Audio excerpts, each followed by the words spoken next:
I'm Paul Graham. We are standing in front of Y Combinator, and we have just had demo day, which is where all the startups present to investors.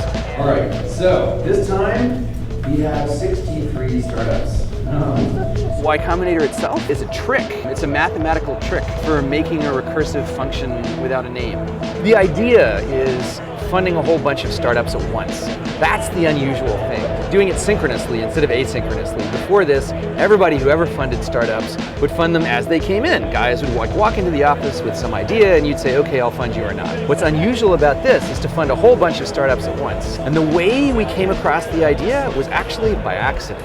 Our first startup, ViaWeb, made software for making online stores. And our first office was so unprofessional. It was in an apartment in the top floor of a wood triple-decker outside Harvard Square in Cambridge. Well, there was a room in the back that I slept in, right? So I would wake up and take a shower and program.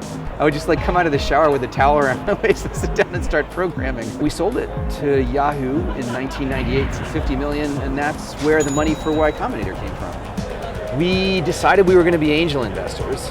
And to learn how to be angel investors, we said, we'll have a summer program. No one takes summer jobs seriously. Invite undergraduates to come and start startups. We'll just do it to learn how to be investors. That's why we started Y Combinator, to learn how to be investors. We don't look for ideas, really. We look for people. We look for people who are animals, people who are super determined, crazy determined. And all the most successful people we've funded are like that. We did this first batch with 8 startups, and it was really good. That first batch included Reddit, which is this giant social news site. Paul's basically saying, listen, we don't like your idea, but we like you guys. So if you're willing to change your idea, if you're willing to come back, get right off this train, and come up with something new, we'll fund you. It had the founders of Justin.tv in it, doing another startup. We went there for an interview, I think it was 40 minutes long at the time. They told us they didn't like the idea of Kiko, but they thought we might be promising. This was all in this first batch of 8 startups. So we thought, whoa, this idea of funding a whole bunch of startups at once is actually a good idea. So we just kept doing it every 6 months, and every 6 months the batch is bigger. The reason it's bigger is just because more people keep applying to Y Combinator.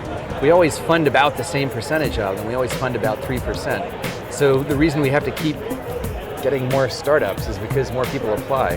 The most famous startups we funded are Airbnb and Dropbox. Airbnb is a place where you book space in apartments, and Dropbox is an online backup and file sharing service. Joey is the first person we ever funded with the dreadlocks. He has the main quality that a startup founder needs to succeed, which is being an animal. That guy is an animal.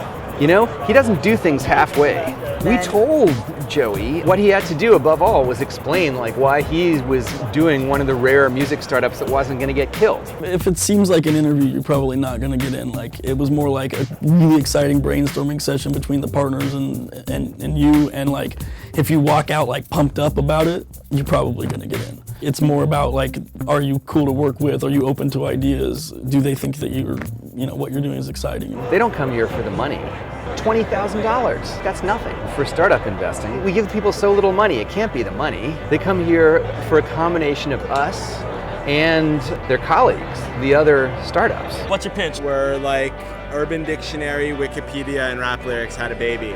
It's sort of the reason someone would go to a university like Harvard is for a combination of the other students and the faculty, right? We're the faculty and the other startups are the other students. I think to myself, this is something that I love. Actually, what I thought is, this is something that works. For a hacker, something that works is actually very exciting. Right? It's almost more important than loving it. I have a PhD in computer science. I'm not a financier. I'm not an investor. Look at me. I'm a programmer. I was programming during demo day. In the middle of the presentations, I was programming. I've been forced to become a financier because I started this thing that turned into this giant incubator or whatever they call it.